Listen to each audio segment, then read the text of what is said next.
స్త్రీలు ఐశ్వర్యం పెంచే పనులు ఇవే. భర్త సంపద కూడా రెట్టింపు అవుతుంది. స్త్రీలకు ఐశ్వర్యం పెంచే పనులు కొన్ని ఉన్నాయి. భార్యాభర్తల మధ్య గొడవలు రాకుండా నీ భర్త సంపద విపరీతంగా పెరిగి అలాగే స్త్రీలు సమంగాలుగా ఉండాలంటే స్త్రీలు ఏ పనులు చేయాలా ఇప్పుడు తెలుసుకుందాం. స్త్రీలకు ఐశ్వర్యం కలగడం అంటే భర్తకు కూడా ఐశ్వర్యం కలిగినట్టే, ఆ కుటుంబానికి మొత్తం ఐశ్వర్యం ప్రాప్తించినట్లే. మహిళలు కొన్ని పనులు చేయడం వల్ల లక్ష్మీదేవి అనుగ్రహం వల్ల ఆ కుటుంబం మొత్తం అష్టైశ్వర్యాలతో సిరి సంపదలతో ఉంటారు. పెళ్లైన స్త్రీలు తప్పనిసరిగా కాళ్లకు పసుపు రాసుకోవాలి, నిదురన కుంకుమ బొట్టు పెట్టుకోవాలి.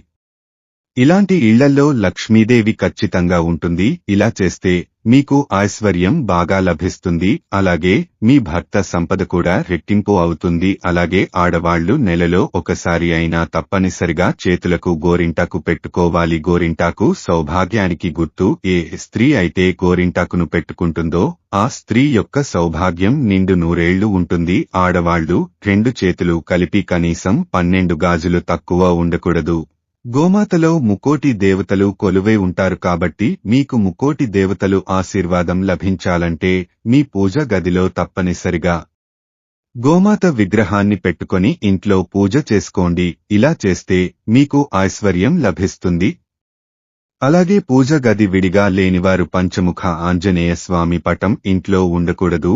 మీ కుటుంబం మొత్తం సుఖ సంతోషాలతో అష్టైశ్వర్యాలతో తులతూగాలంటే స్త్రీలు ఇంట్లో ప్రతిరోజు దీపారాధన చేయాలి. ప్రతిరోజు ఇంట్లో పూజ చేయడం కుదరని వారు కనీసం శుక్రవారం రోజు అయినా ఇంట్లో దీపం వెలిగించాలి. ఇలా చేస్తే లక్ష్మీ కటాక్షం ఎల్లప్పుడూ మీ కుటుంబంపై ఉంటుంది. ఆడవారికి నెలసరి పూర్తయిన తర్వాత 5వ రోజు శుభ్రంగా తలస్నానం చేసి ఇల్లంతా నీటితో తుడిచి అలాగే పసుపు నీళ్లు చల్లుకొని పూజ గదిలోని దేవుని పటాలు తుడిచి వస్త్రంతో తుడిచి దేవుని పటాలను పసుపు రాసి కుంకుమ బొట్లు పెట్టి ఇంట్లో పూజ చేసుకోవాలి. తులసి మొక్కలో లక్ష్మీదేవి కొలువై ఉంటుందని పండితులు చెబుతున్నారు. కాబట్టి శుక్రవారం రోజు స్త్రీలు తలస్నానం చేసి తులసి కోట ముందు బియ్యం పిండితో ముగ్గు వేసి పిండి ప్రమితిలో దీపం వెలిగించండి. ఇలా చేస్తే మీరు ఐశ్వర్యవంతులు అవుతారు అని పండితులు చెబుతున్నారు. అయితే ఇంట్లో పూజ పూర్తయినాక చివరగా 3 సార్లు గంటను మోగించి మీ మనసులో ఉన్న కోరిక దేవునికి చెప్పుకొని నమస్కారం చేసుకోవాలి. ఇలా చేస్తే మీ మనసులో అనుకున్న కోరికలన్నీ నేరుగా దేవుని పాదాల దగ్గరకు వెళ్తాయి. కాబట్టి ఇంట్లో పూజ పూర్తయినాక ఖచ్చితంగా 3 సార్లు గంటను కొట్టి దేవునికి నమస్కారం చేసుకోండి. ఇలాగా మీ ఇంట్లో పూజ చేసేవాళ్లు మీరు తినే ఆహారంలో ఉల్లిపాయ లేకుండా చూసుకోండి. అలా చేస్తే మీరు ఉపవాసం చేసినంత పుణ్య ఫలితం లభిస్తుంది. శుక్రవారం సాయంత్రం లక్ష్మీదేవికి సాంబ్రాణి ధూపాన్ని సమర్పించిన తర్వాత మన ఇల్లు మొత్తం సాంబ్రాణి ధూపం వేస్తే ఇంట్లో ఉన్న నెగటివ్ ఎనర్జీ మరియు దుష్ట శక్తులు బయటకు పోయి లక్ష్మీ కటాక్షం కలుగుతుంది. స్త్రీలు వారంలో ఒక్కరోజైనా సరే స్నానం చేసేటప్పుడు నీటిలో కాస్త రాళ్ల ఉప్పు వేసి స్నానం చేయండి. ఇలా చేస్తే మీ పైన ఉన్న నరదృష్టి అంతా తొలగిపోయి అప్పులు బాధలన్నీ తీరాలంటే కొబ్బరి నూనెతో దీపారాధన చేయండి. విపరీతమైన అష్టైశ్వర్యం కోసం ఆవు నెయ్యితో దీపారాధన చేయండి. ఇంటి నుండి ప్రతికూల శక్తిని తొలగించటానికి ఇంటిని నీటితో తుడిచే సమయంలో ఆ నీటిలో కొంచెం రాళ్ల ఉప్పును కలపండి. ఆ పరిహారం చేయడం ద్వారా ఇంట్లో ఉన్న ప్రతికూల శక్తులు బయటికి వెళ్లిపోతాయి. అంతేకాకుండా ఇంట్లో ఉన్న బ్యాక్టీరియా కూడా నాశనం అవుతుంది. మనకు నరదృష్టి తగిలితే జీవితంలో ఎన్నో సమస్యలు ఎదురవుతాయి.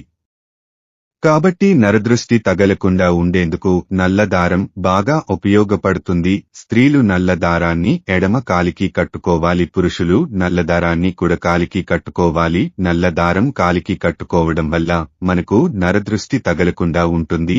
మీకు లక్ష్మీ కటాక్షం లభిస్తుంది. అంటే స్త్రీలు శుక్రవారం ఉదయాన్నే నిద్ర లేచి తలస్నానం చేసి ఎర్రటి దుస్తులు ధరించి అమ్మవారి ఆలయానికి వెళ్లి గులాబీ పూలు సమర్పించి ఓం లక్ష్మీదేవే నమః అనే మంత్రాన్ని 11 సార్లు జపించండి. ఇలా చేస్తే ఖచ్చితంగా మీకు లక్ష్మీదేవి అనుగ్రహం లభిస్తుంది. చాలామంది స్త్రీలు తమ పుట్టింటి నుండి పచ్చళ్ళు తెచ్చుకుంటూ ఉంటారు కానీ ఇలా మాత్రం అసలు చేయకూడదు. ముఖ్యంగా ఆవకాయ పచ్చడి స్త్రీలు తమ పుట్టింటి నుండి అసలు తెచ్చుకోకూడదు. ఎందుకంటే పచ్చడిలో ఉప్పు ఉంటుంది. ఉప్పు లక్ష్మీదేవి సమానం కాబట్టి స్త్రీలు తమ పుట్టింటి నుండి పచ్చళ్ళు తెచ్చుకుంటే పుట్టింటి లక్ష్మీదేవి మెట్టినింటికి వస్తుంది. స్త్రీలు తమ పుట్టింటి నుండి మట్టి గాజులు తెచ్చుకుంటే చాలా మంచిది. మన హిందూ ధర్మంలో గుమ్మడికాయకు మహాలక్ష్మి స్వరూపంగా భావిస్తారు.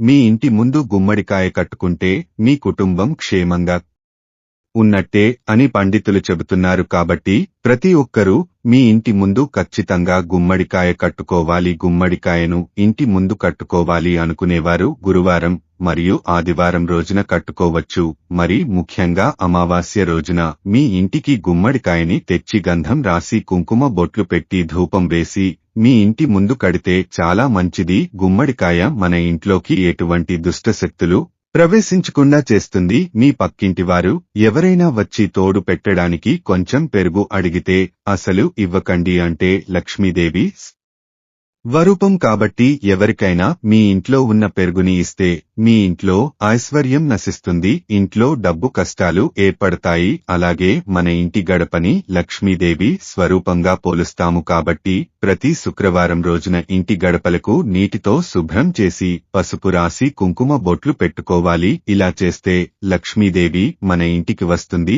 చాలామంది ఇళ్లల్లో నలుపు రంగు బకెట్లు ట్రబ్బులు వాడుతూ ఉంటారు. కానీ పొరపాటున కూడా ఇంట్లో నలుపు రంగు బకెట్లు ఉండకూడదు. ఇలా చేస్తే ఇంట్లో నెగటివ్ ఎనర్జీ పెరిగిపోతుంది. ఈ వీడియో నచ్చితే లైక్ చేసి సబ్స్క్రైబ్ చేసుకోండి. తిరిగి మళ్ళీ వచ్చే వీడియో కోసం